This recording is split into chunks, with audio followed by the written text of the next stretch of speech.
What was it like being around DMX? DMX was dangerous, man. Straight up like that. Whoever don't like it, bring it. I don't. Bring it. Bring it. The industry, if you ain't got a strong mind, the industry will break you down. It's a matter of time. The industry, vultures with nothing to feast on. You got this new breed of rapper that's paying DJs to play their shit. Right. And, you know what I'm saying? The record label executive, and there's too much of that going on. Right. You know what I'm saying? Let me be me, the artist that I am, and just play my motherfucking music. If you know anything about how street culture worked during the late 90s and early 2000s, then you know there were certain unwritten rules. When artists entered specific neighborhoods, respect came first. You acknowledged the people in control, and in many cases, you checked in. Back then, most rappers followed that code. But DMX wasn't built like everyone else. When members of the Crips approached him and expected him to check in, X turned them down. He simply refused. And it wasn't because he wanted attention or was trying to prove how tough he was. That's just how he lived. DMX never believed he had to answer to anybody, and he wasn't about to start doing it for anyone.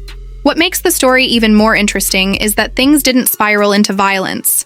Instead, the Crips respected him. They realized they weren't dealing with another rapper pretending to be something he wasn't. They recognized authenticity, and that's something that always carried weight. So let's talk about Earl Simmons, a man whose reputation and genuine character earned respect even in places where many people would have been expected to fall in line. During one trip to Los Angeles, DMX reportedly had an encounter with members of the Crips. They approached him and made it clear that they expected him to check in. But X wasn't interested. He calmly stood his ground and made it known that it didn't matter who they were or what area they controlled. Recently, Fredro, Starr, and Sticky Fingaz from Onyx spoke about the incident during an appearance on Matt Hoff's podcast, explaining what it was like being around DMX and why people naturally respected his presence. DMX was dangerous, man. Like, not dangerous, but he's like, when you around him, he's like, you don't know what's gonna happen. You know what I mean? Very unpredictable. Right. But at the end of the day, he showed a lot of love for Onyx. A lot of people don't know, like DMX, we met DMX. That entire situation says a lot about the kind of man DMX really was. He never changed himself to satisfy anyone. Not record executives, not the media, and certainly not people trying to pressure him into following rules he didn't believe in.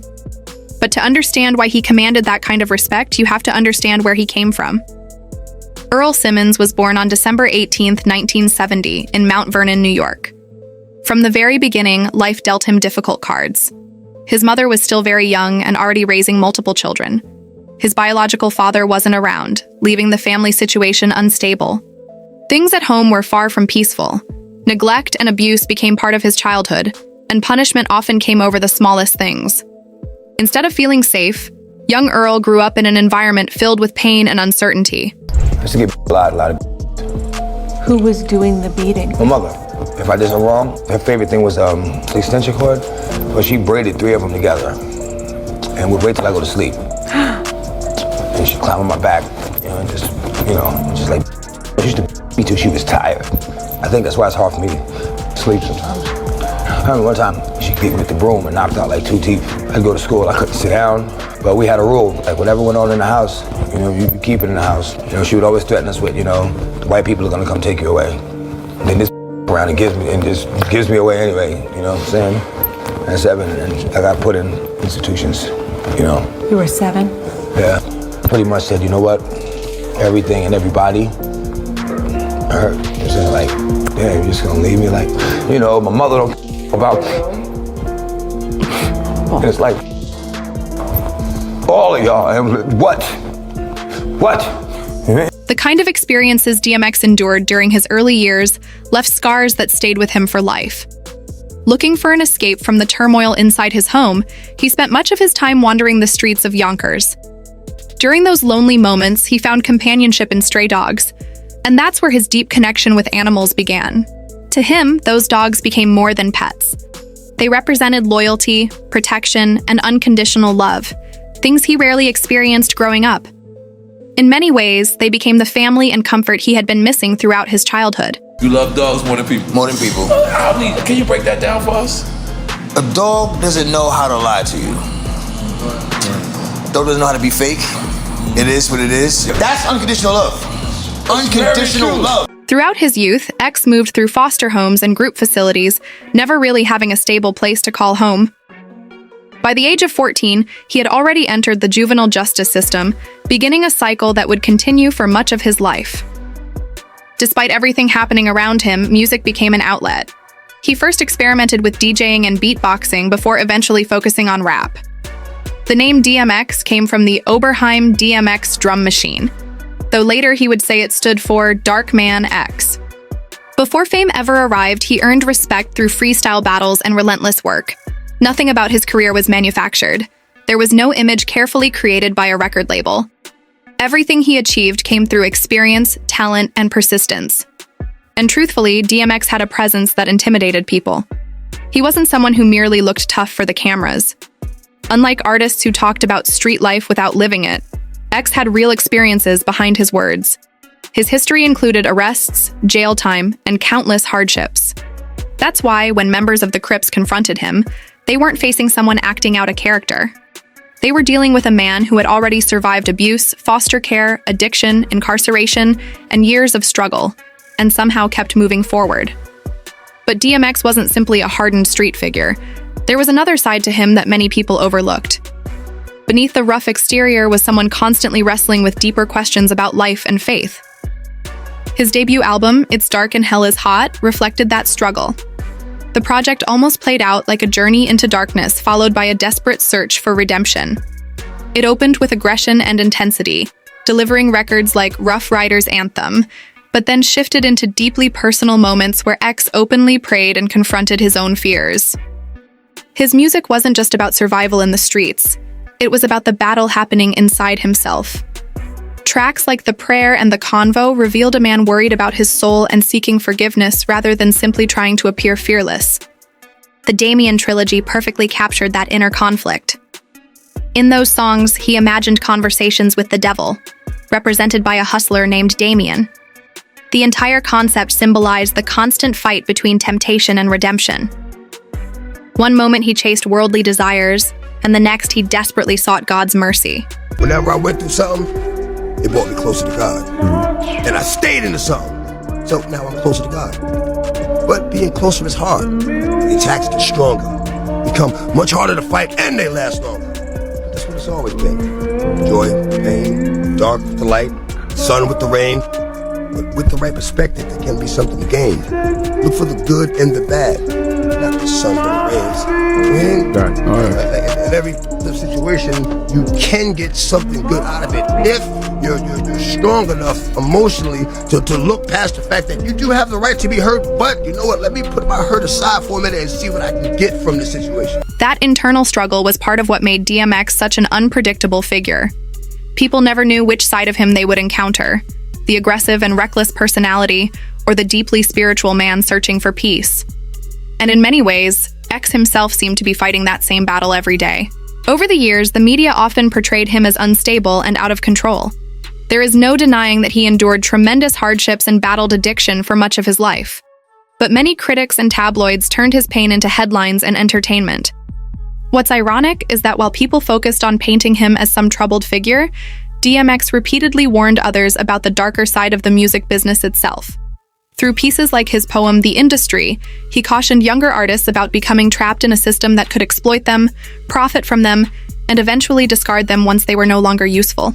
According to X, fame came with a price, and he believed many people in the industry were willing to sacrifice their values for success. Long before these conversations became mainstream, he was speaking openly about the dangers that existed behind the scenes. The industry, man, it's not the same. Doesn't have to do with talent, it's about playing the game. The industry, real niggas is dying to get in.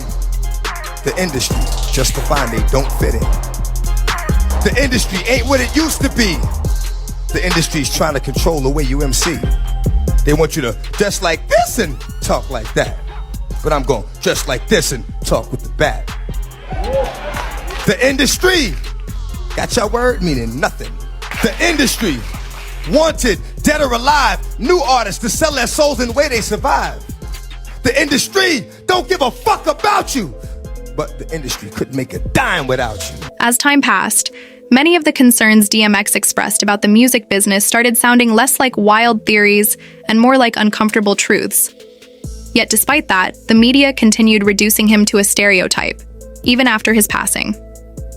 During the memorial service held at Brooklyn's Barclays Center on April 24, 2021, several pre-recorded messages were played from individuals who couldn't attend in person.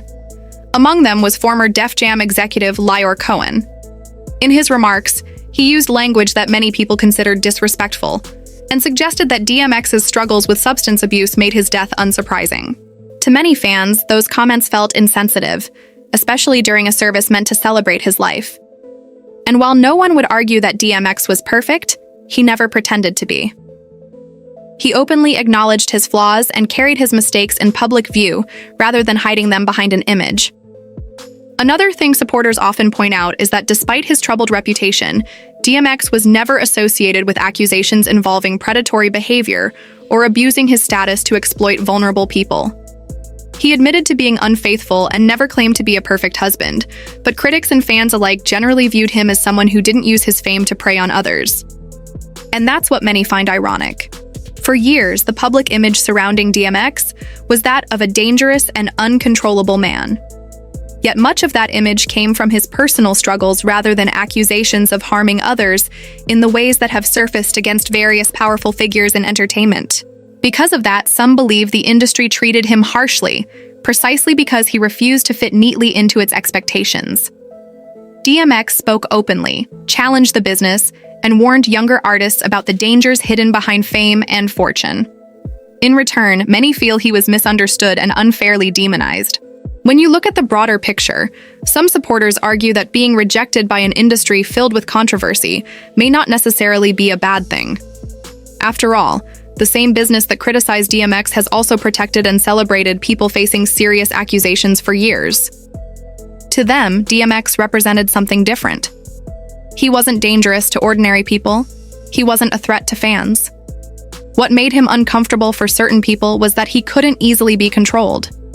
He wasn't interested in becoming a product or changing who he was to satisfy executives. And perhaps that's why his legacy continues to resonate. The respect he received wasn't manufactured by marketing campaigns or public relations teams. It came from people who recognized authenticity when they saw it. That's why the streets respected him. That's why millions of fans around the world still celebrate his music and his honesty. And that's something no amount of criticism can erase. But now the question shifts to you. Looking back on DMX's life and everything he stood for, do you believe the industry misunderstood him because he refused to play by its rules? Share your thoughts below, and stay tuned for the next video.